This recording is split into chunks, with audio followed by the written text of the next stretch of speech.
Good morning. It is the first day of class here today.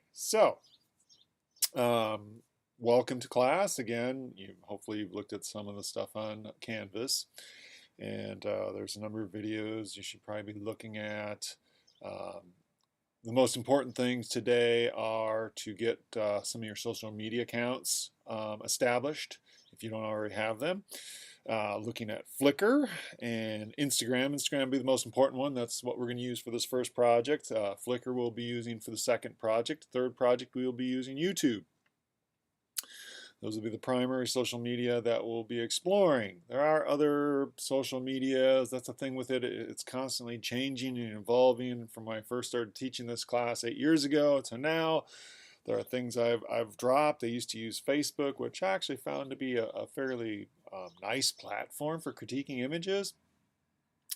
But there wasn't a very good way to segregate out, at that time, groups. And I preferred that people had their separate account, and then they started cracking down on multiple accounts and all that sort of stuff. So that became a big mess there. But so the other thing of interest though with Facebook is that we find that the people using it predominantly now are people my age and older. The youth, high school students are like less than 50%.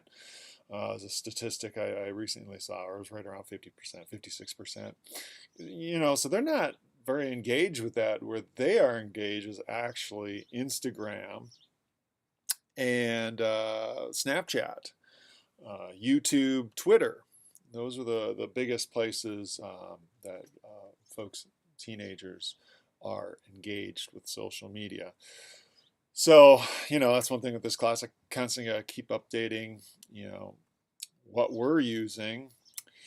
I would kind of, I played with the idea of doing something with Snapchat, but I don't know. I'm old. I'm trying to figure out what the point of that is. I mean, I get the point of it. You can take these photographs instantly and have these little visual communications. It seems sort of fascinating. I'm not sure what we do with that. But it's something we definitely need to be aware of.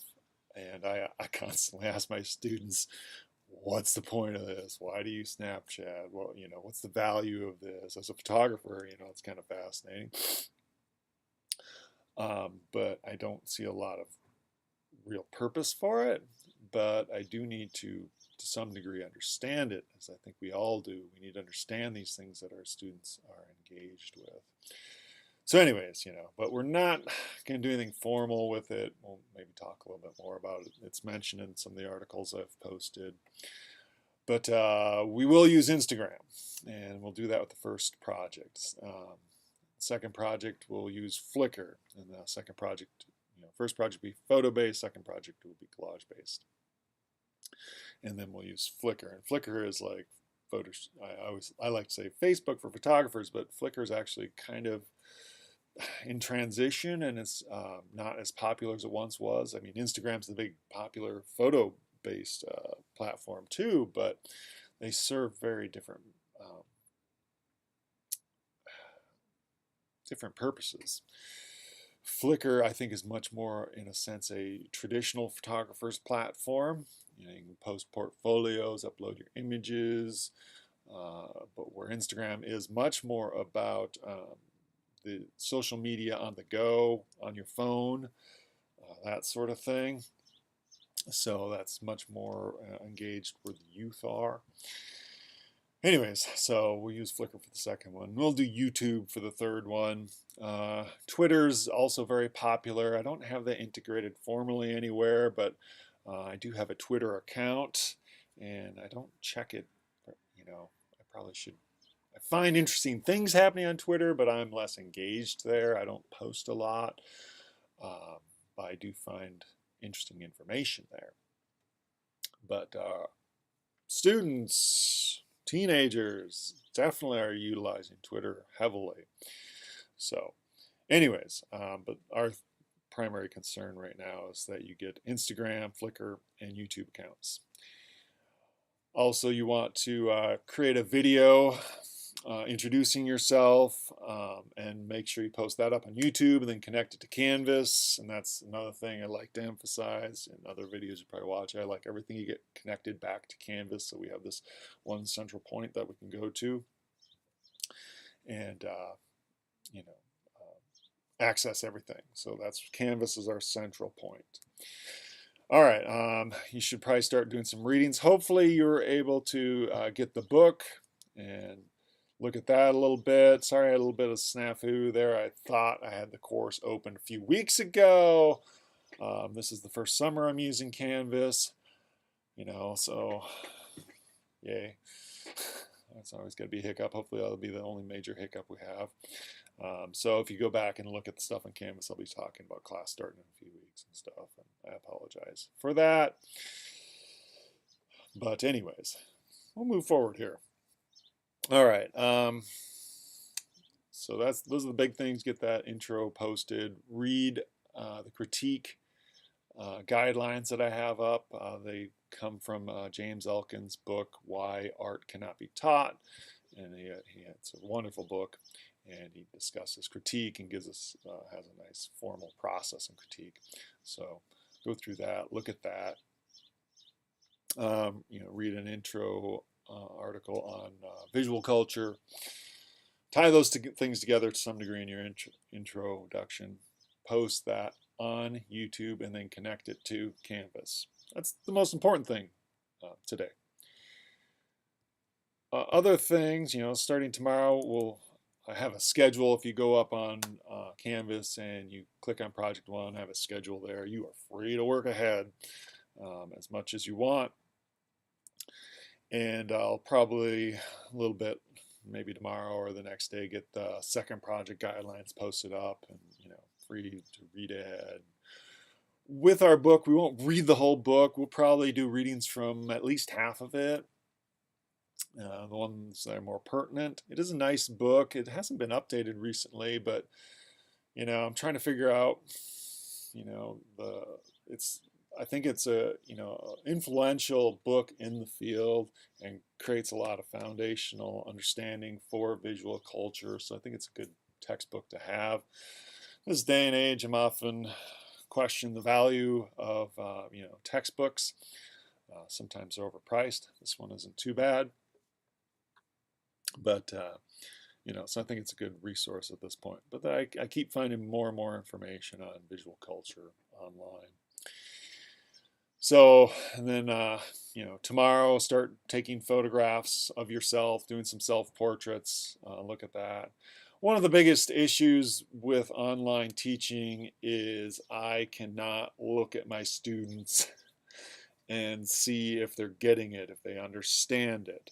So one of the problems I find with it is it puts much more of the onus on you to communicate if things aren't clear and you do not understand and you need to contact me then. Please do so. I will try and respond to any emails, or if you leave me a message on my phone, within 24 hours. On the weekends, give me 48 hours. June's a pretty busy month as far as weekends go. I have two children. They're both involved in soccer, and most weekends are tournaments in June. So just got back and got plenty of sun this weekend. All right, anyways, so contact me if you have any questions. Email me, give me a call. You can even try and use Skype if you would like to do that. But if you have any questions, if things are not clear, if you're not finding materials that I say that are up, if there are problems in the syllabus or in the project guidelines, connections don't work, I would rather have 18 people emailing me, hey, this isn't working, rather than thinking everything's going fine and you folks are out there struggling.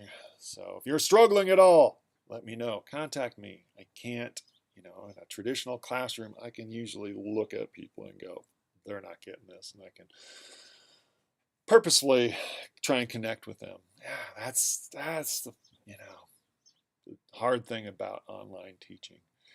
I can't look at any of you and get a sense of where you're at. So make sure you have any questions, you have any problems. Don't sit there and go, I'm the only one, I don't want to ask questions. No, please ask. Help me out. Help yourself out. So ask. All right.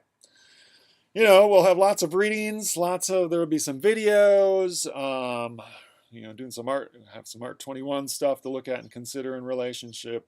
The first project is all about identity and trying to deconstruct it and understand it from different ways and perspectives, who you are not, and even abstractions. The final part of this project is looking at a subculture, looking at you as some part of your facet of you and how they might abstract that and extrude it out and make it, something that, perhaps it is not, or exaggerated.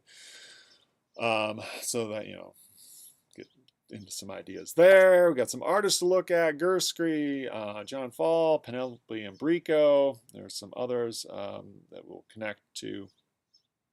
So Chester Higgins Jr. has a project that I want you to look at.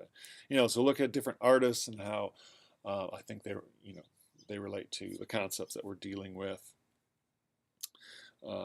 But yeah, all right. Basically, if you have any questions, ask.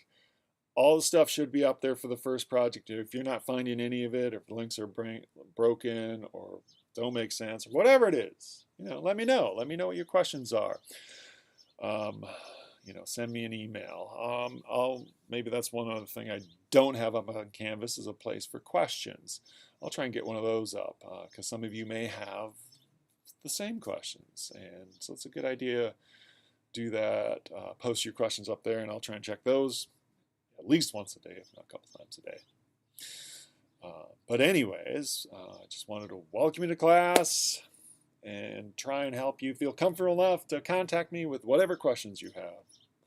So we'll be getting to know each other in the next few weeks. 4 weeks of class. It goes fast. It goes furious. There'll be a lot of information to look at and consider. Your goal is to show me that you understand it and connect some of it to what you're doing. So let me know if you have any questions.